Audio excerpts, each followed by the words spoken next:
Alors, pour montre qu'il pourrait tenter... en faire un vrai pays de cocagne. Oui, Gallagher, pour tenter de mieux comprendre, nous avons en ligne, en direct, Pascal Drouot. Bonsoir, vous êtes expert en géopolitique, chercheur associé auprès de l'Institut Choiseul et président de l'association France-Amérique latine.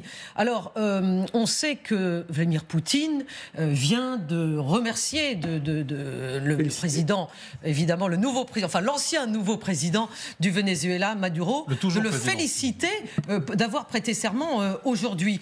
Et en même temps, on sait que les rapports sont complexes entre le Venezuela et la Russie. Le Venezuela voudrait rentrer dans les BRICS, ce fameux club mondial alternatif, et il n'y est toujours pas. Donc, est-ce que, selon vous, le Venezuela compte toujours sur cette entrée dans les BRICS? Est-ce que son rapport avec la Russie et avec un homme fort comme Vladimir Poutine est important?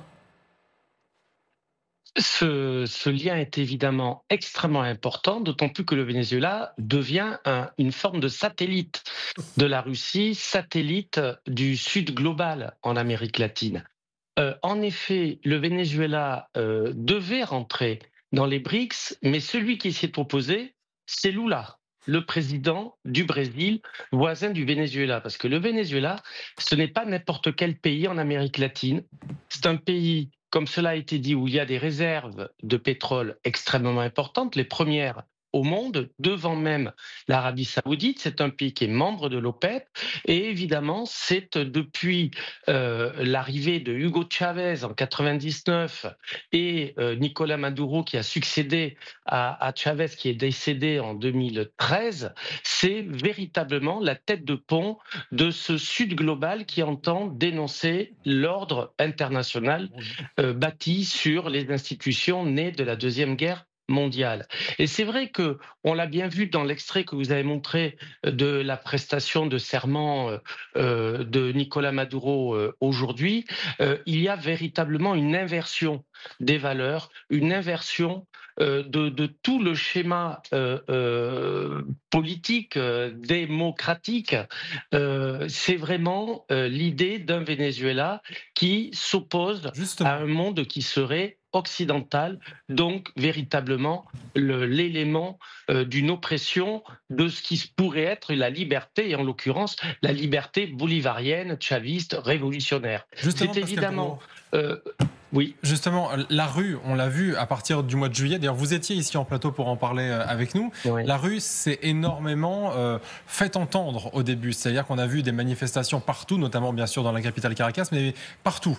Est-ce que cette pression, elle a été constante? Est-ce qu'elle existe encore aujourd'hui? On a vu qu'il y a eu aussi des opposants qui ont été tués, des opposants qui ont été emprisonnés. Est-ce que ça, aujourd'hui, c'est complètement tu? Ou est-ce que la rue a encore quelque chose à jouer pour faire finalement entendre raison à Maduro?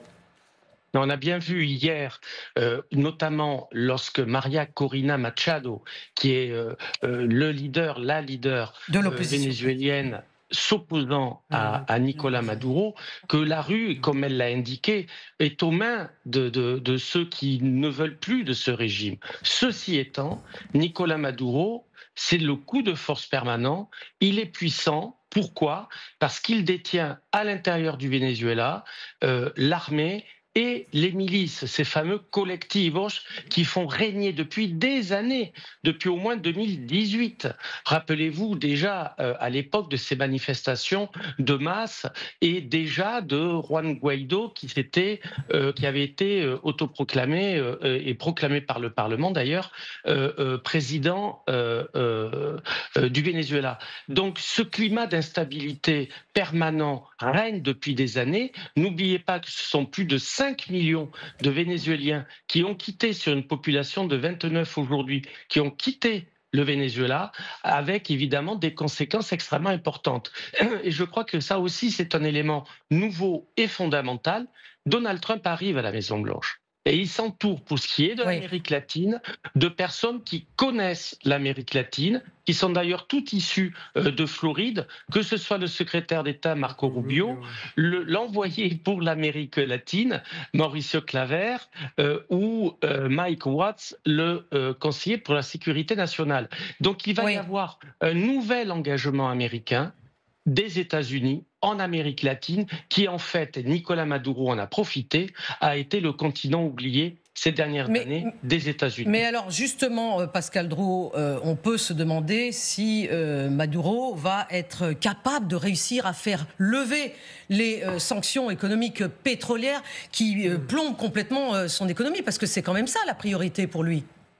Tout à fait, mais ça, je ne pense pas qu'il y arrivera. Il court quand même le risque d'être un élément de négociation des grands, la Russie, la Chine, des grands du Sud global, dans une négociation, pour le coup, internationale avec les États-Unis. Un pion. Premier point. Absolument. Il est la tête de pont de la Chine, vous l'avez rappelé, de la Russie. Il a pour allié Cuba, Nicaragua. En effet, Ortega et Diaz-Canel étaient présents. D'ailleurs, je souligne qu'il y avait aussi la présence du président de l'Assemblée algérienne, comme le président de la Douma. Volodine était sur place aujourd'hui. Donc ça plante un décor qui déstabilise toute une région. Le président du Brésil, qui théoriquement devrait soutenir les positions vénézuéliennes, n'est évidemment pas venu, et la plupart des chefs d'État latino-américains qui ont dénoncé cette nouvelle prestation de serment et le fait que pour tous, Nicolás Maduro a volé en fait ces élections, mais il dispose des instruments de force, de sécurité et surtout, et plus encore, le Venezuela est un pays qui est un pays important en matière de narcotrafic, et le narcotrafic, c'est le mal endémique de cette région de l'Amérique latine. Samantha Bender. Oui, je voudrais juste vous poser une question. La BBC ce soir annonce que les États-Unis offrent 25 millions de dollars pour l'arrestation de Maduro. C'est lié à une accusation de 2020 liée au narcotrafic, aussi pour son ministre de l'Intérieur. Est-ce que vous avez un commentaire à faire là-dessus, et est-ce que ça pourrait inciter des hauts généraux, par exemple, ou d'autres commandants de l'armée à passer de l'autre côté? Sachant que, pardon, pour compléter cette question, je précise également qu'il y a 100 000 $ de récompense pour toute information qui permettrait en revanche d'arrêter González Urrutia de la part de Caracas, en effet. Donc l'opposant à 25 millions. Oui, vous avez tout à fait raison, Samantha. En effet, le département de lutte contre la drogue, le DEA, mais également le département d'État ont aujourd'hui annoncé que cette offre, cette récompense de 25 millions de dollars, autant pour Nicolás Maduro que Diosdado Cabello, le ministre, l'homme fort, le ministre de la Justice, de l'Intérieur du Venezuela, mais également Padrino, Vladimir Padrino, le ministre de la Défense, avec donc des récompenses de 25 millions de dollars pour toute information qui permettrait leur arrestation. Pourquoi ? Parce que le Venezuela est en fait, depuis longtemps, une plaque tournante, du narcotrafic, de soutien des groupes qui déstabilisent notamment la Colombie.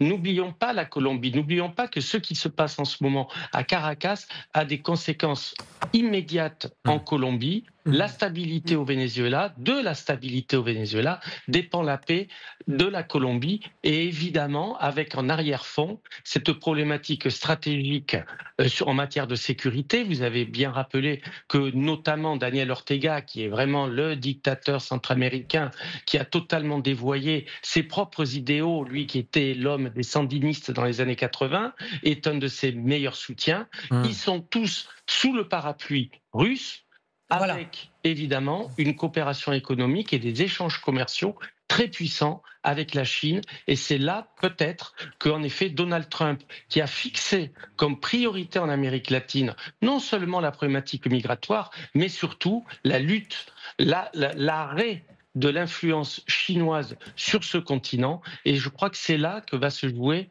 la survie en fait de Nicolás Maduro. Merci beaucoup Pascal Drouot d'avoir été notre invité ce soir dans le 22h minuit d'LCI.